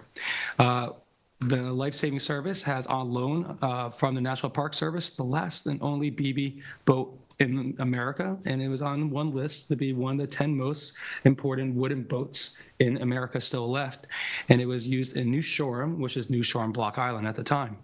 The slightly smaller replica boat built by Bobby Staub from Beaufort, North Carolina, where my parents are at times, can be taken out of the water, and I look forward to taking out of the water with them at one time. So that's coming Saturday at the Life Saving Station. It's at 1 p.m. That's at 1 p.m. Then to all are invited to that. With that, that's all I have, and I thank everyone for their time and effort today. Thanks, David. Kate? Yes, thank you. Last Thursday, I attended the Peconic Estuary Partnership Summit in Riverhead. A topic at the summit was how to increase incentive for living shorelines. Actually, the idea of increased incentives for folks trying to do the right thing came to mind, and it was a very robust discussion. There was a presentation by a group in Delaware where the living shorelines and the incentives are already in place. I have extensive notes on that to share with my colleagues. Also, it gave me an opportunity to speak with town board members from neighboring municipalities, Southampton and Southold, and we had a wonderful exchange of ideas on challenges that we all face. Brian Frank, the Assistant Planning Director, was invited to speak at the summit as a panelist, and he did an excellent job at that with colleagues from across the estuary towns. One note was the acknowledgement of East Hampton's local waterfront revitalization plan, our LWRP. We are one of 2 towns that in the estuary that have it, and there were calls. It's us and Southold, and I think Brookhaven has a portion of one, but not one. And there was a call for municipalities to avail of grants that are available to create an LWRP, the importance of which for protection for our coastal areas cannot be denied, and also for coastal protection. And another important aspect that we've availed of is the grant opportunities for the municipalities that open up because you have an LWRP in place. And that is one of the reasons why we received the $600,000 coastal resiliency grant from Montauk. And in that grant, part of that grant, a large part of that grant is to develop modern building codes and also a recovery plan for post-disaster, and not the immediacy of emergency preparedness for the first days of the recovery after disaster, but for the long-term plans to get our businesses and residents back in their homes and the businesses up and running as soon as humanly possible. And some of the ideas we're exploring is to have pre-approved site plans available to a certain extent to shorten the recovery process. I've been following the recovery of Fort Myers Beach from Ian, not you, Hurricane Ian, which really is a learning model for all the municipalities that face those same challenges. I also, there was no Wayne-Scott CAC meeting on Saturday. It had to be canceled. Speaking of the grant, the RFP period for the consultants for that $600,000 grant is closing, and we'll be looking at the reviewing committee. Will be up and running to select a contractor. The Ditch Plains Dune project, the public notice requirement from the Department of Environmental Conservation from the state has been fulfilled with the public notice in the last Thursday's edition of the East Hampton Star. So that process is moving forward. As I've stated before, that application has been deemed complete by the DEC, and we just need to go through the public comment process, et cetera. And if you'd like to make public comments, you can go to the New York State DEC's website and find comments to make there. You know, we should probably post that on social media. I think that would be a great idea. I had, one of the outcomes also of going back to the Estuary Summit was a conversation about the evolution of town codes and how it happens. That also was a topic that came up at an internal meeting that I had with the Director of Planning, Tina, Brian, the Assistant Director, and Charlie Collins, and Alex Vecchio from the Town Attorney's Office. And the conversation that we were having is code revisions. There's this terminology called low-hanging fruit, where you are looking to just correct inconsistencies in the town code, where it says one thing in one area and it contradicts itself in another chapter. So we have a list of those that the planners have been gathering, and they're going to work out bringing that as for the town board to consider, perhaps going to public hearing and just modernizing those little sections. But there's an overall discussion that happened in that meeting, and also one is that one exchange that I had with the electeds from Southold about hiring a consultant to not take the code in pieces, and we've heard a lot of that today. We need to update this section, we need to change this section, but actually look at it holistically and come up with a suite of updates. And that is an idea that I'd like to bring forward in more detail to my colleagues on the board for consideration. I think we may be at that point in time with tidying up things, and also I know that allowed uses haven't been updated forever. So, for example, paddleboard business is not listed as an appropriate use in our town code, and that leads to a lot of maneuvering and trying to find an associated use. Are you going to talk about the Pride Parade? No, it wasn't on my list. Kathy and I watched the Pride Parade on Saturday. It was a deluge. We left rain gear in the car because my not very smart phone said it was only going to be 15% chance of rain. The spirit wasn't dampened by the rain, and it was a really wonderful event as usual.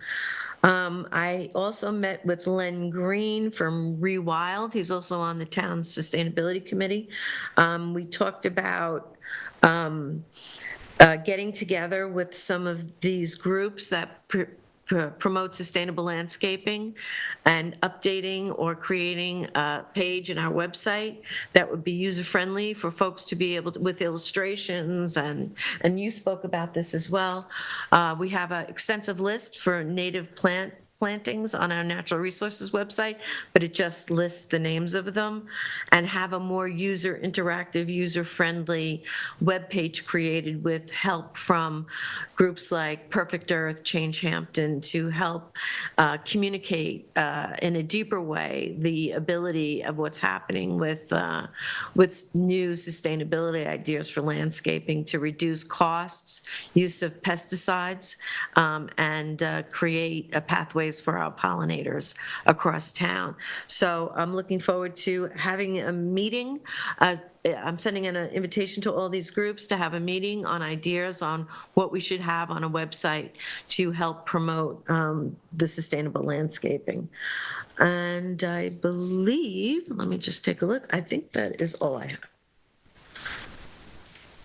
Okay, Ag Advisory Committee will meet this Thursday at 5 PM at 300 Panago Place, Suite 111A, the town's new-ish conference room there. And that'll be a fairly regular meeting on the second Thursday at 5 PM. So if any members of the public want to join, that's where we'll be.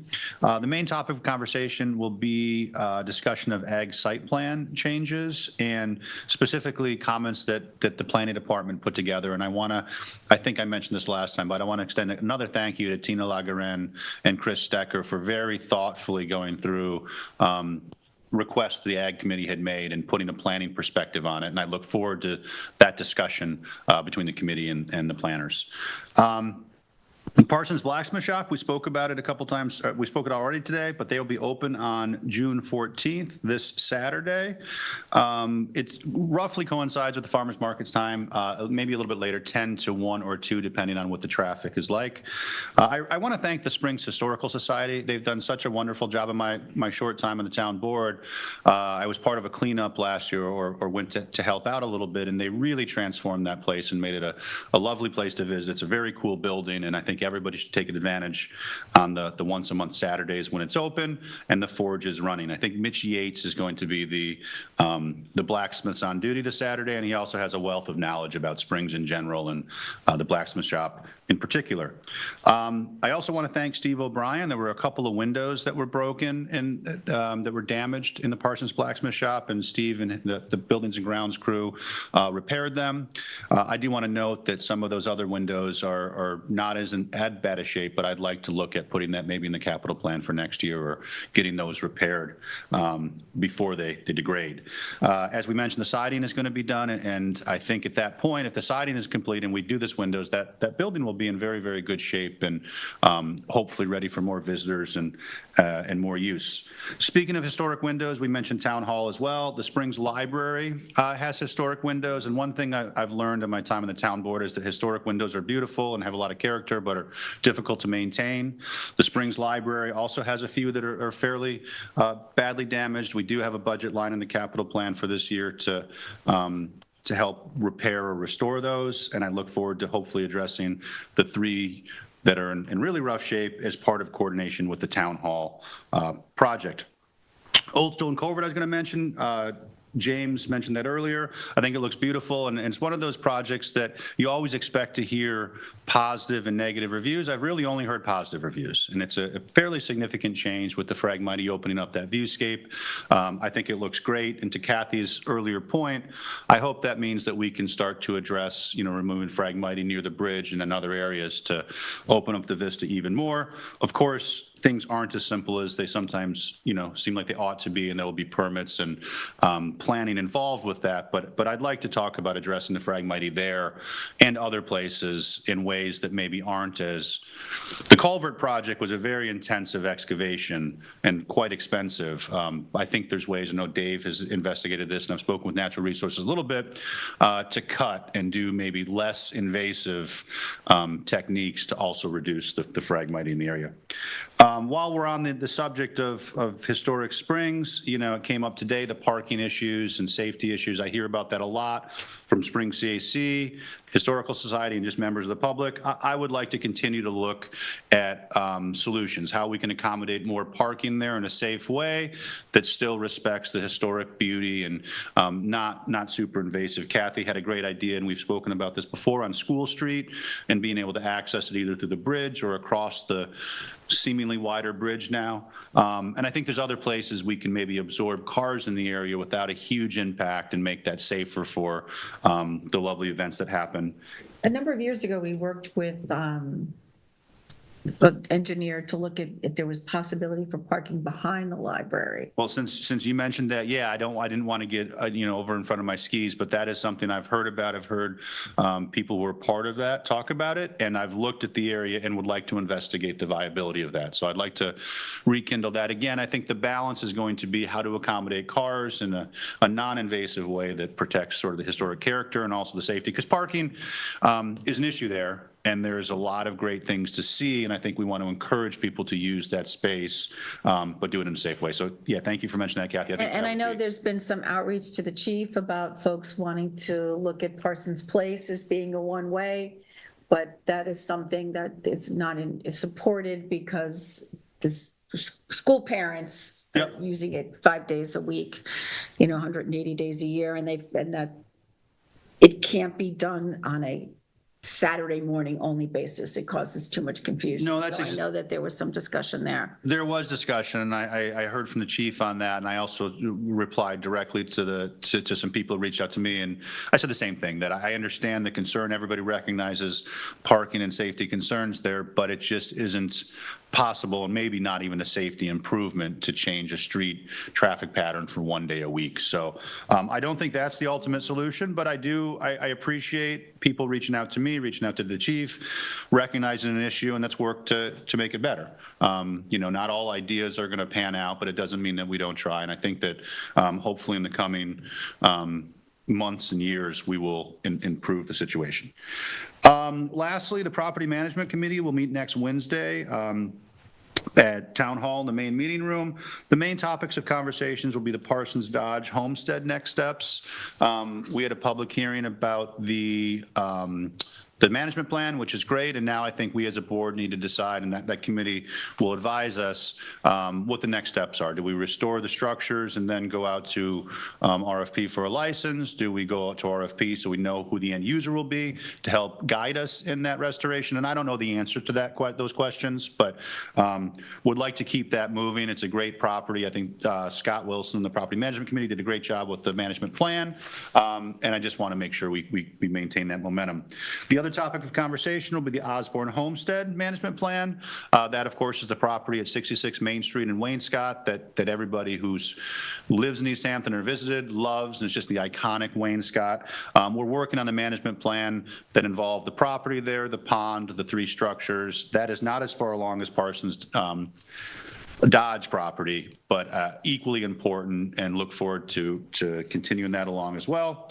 Oh, and one last thing, actually, there's a Salt Marsh restoration project that's being contemplated, and Brian Frank from the planning department and Morgan Slater have been working on that. And they briefed me on a meeting they had with other entities, and it's really, really interesting. With sea level rise and changes out there, it's a very sensitive environmental area, and a project that actually seems like we might be able to move forward on that's not incredibly expensive. I don't think we're ready to do anything in particular yet, but it was really enlightening to hear the history there and some of the ideas. So at some point, I would hope to, when it's a little bit farther along, to bring that maybe even to a work session, because I think it involves, as I said, improving the environmental conditions, but also it's one of those unique things to East Hampton, where I learned a ton about the history there that I had no idea about, and I think a lot of other people would be interested in. Dave's probably got a million stories about the first person to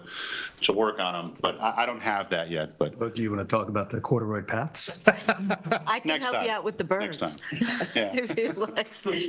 Salt And that- marsh sparrow, That's all. That's had to mention yes. it. And that's all the. Shout out. That's all that I have. So thank you. All right, thank you, Ian. So I just wanted to let folks know about the weekend activity for our East Hampton Town Police Department. There were 185 calls for service, 2 arrests, 1 was a DWI.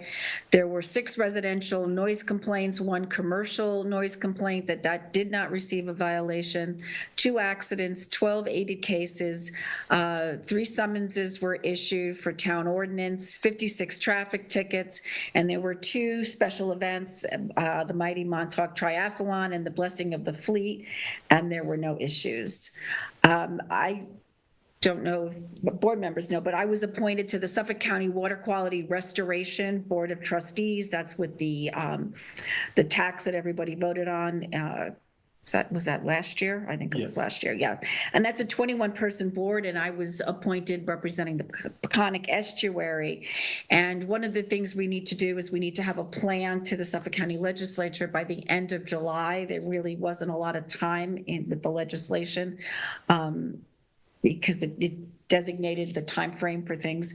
And one of the things is how are we going to identify what projects to move forward with? And they were asking for input if any communities had, point systems that they use when they were evaluating projects. And we've been working for years with the Water Quality Technical Advisory Committee, and we've really refined that. So Melissa, before she went out on maternity leave, had sent to me the most refined version of that. So I'll be forwarding that to the Board of Trustees.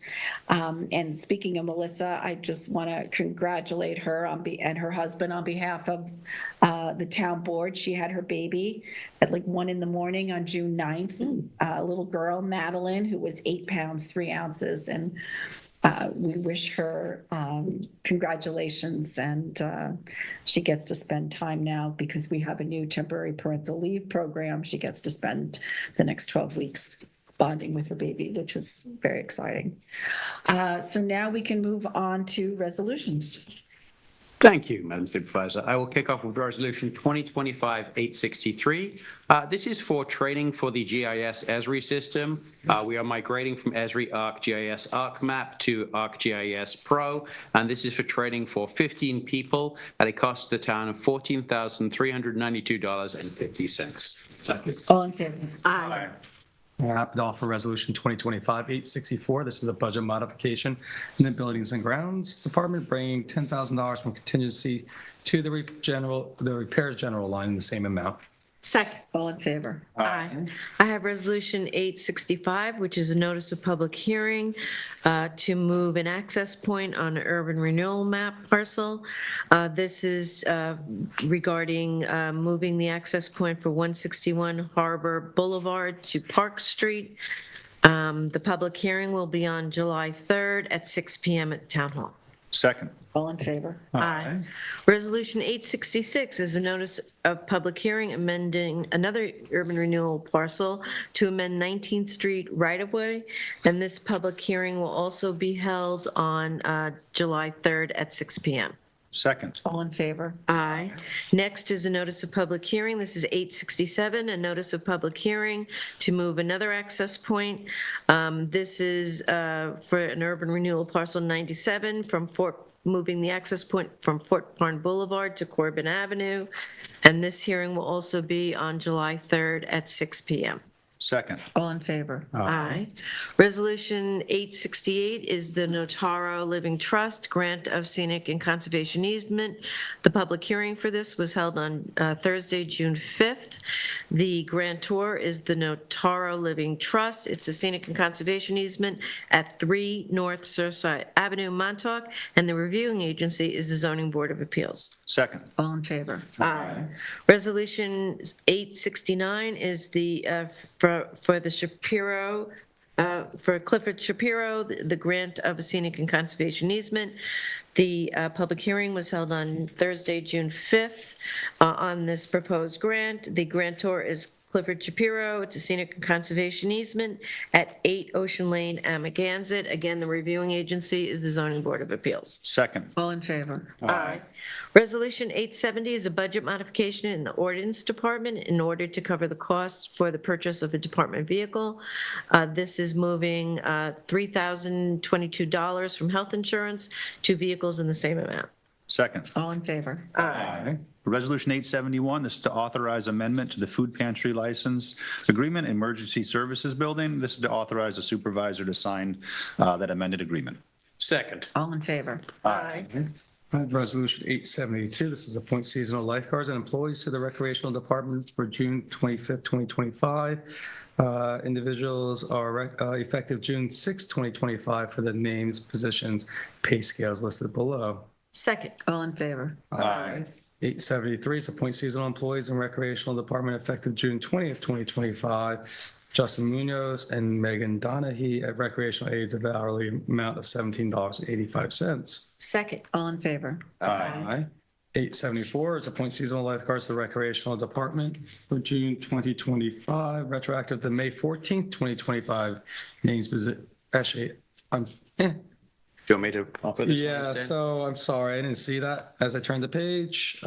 This is what actually makes me proud to work here. And I'm going to recuse myself from this one. I apologize, Carol, I didn't see this. So I'll pick this up for David. Resolved to following individuals being hereby appointed seasonally to Recreation Department at the following hourly rates to be paid bi-weekly from budget account A7180. Alex Donfeld, Brynley Lease, and Daniel Sala. Second. All in favor? Aye. A roll call? Roll call. You want to do, I'm just going to recuse myself from it. Do you want to do a roll call? it's up to you, Carol. You want to just, I heard you. Good. okay, sounds good. Great. Thank you, Carol. All right, David, you've got 875. Let me put my glasses on. Okay. Alrighty, where am I? 875 is approved supplemental grant funding for the East Hampton Historical Society. This is an associated cost of remediation for their cesspool tank on there. The Water Quality Technical Advisory Committees recommends providing additional grant funding for remedial in the amount of $948.84. Second. All in favor? 876 is a resolution to authorize sale of surplus oyster larvae to SUNY Stony Brook in the amount of sell up to 4 million oyster larvae at the rate of $600 per million. Bargain. Bargain. Second. All in favor? Aye. 877 is the approval and authorization of the Parsons Dodge Homestead Management Plan, where the town board had the public hearing on this on June 5th, 2025, and we are authorizing the management plan dated 4/9/2025. Thank you, Council Member Calder Piedmont. Second. All in favor? Aye. 878 is a set bid EH25-027. This is the portable P6 pumps for Marine Patrol to W.S. Darley and Company in the amount of $21,888. Second. All in favor? Aye. 879 is retain L.K. McLean Associates, DPC, for professional engineering services on call for window repair and replacement, and where the proposal dated June 4th, 2025, in the amount of $9,440. Second. All in favor? Aye. Resolution 2025-880 is to adopt local law amending Chapter 91 Beaches and Parks, Section 4, prohibited contact with the East Hampton Town Code, where we had the public hearing on this already, and this specifically mandates that individuals can only cross over the dunes at designated locations. Second. All in favor? Aye. I have resolution 881, which is the acceptance of a grant of scenic easement and conservation easement. The public hearing for this one was held on February 6, 2025. The grantor is 404 Old Montauk LLC. The location is 404 Old Montauk Highway, Montauk, and the reviewing agency is the Zoning Board of Appeals. Second. All in favor? Aye. Resolution 2025-882 is to accept bid EH25-026, self-mailing newsletter for the town of East Hampton. That goes to Barton Cooney LLC. Financial impact is $2,999.85. Second. All in favor? Aye. 883 is a notice to bidders, EH25-031, supply and delivery of Isuzu truck parts for 2025. The bid's available June 20th and due back July 10th. Second. All in favor? Aye. So those are all the resolutions we have. Do I have a motion to go into exec session? Yes, I'd like to make a motion to go into executive session for personnel, CPF, and contracts. Second. All in favor? Aye. Thank you, everyone. Thank you, LTV.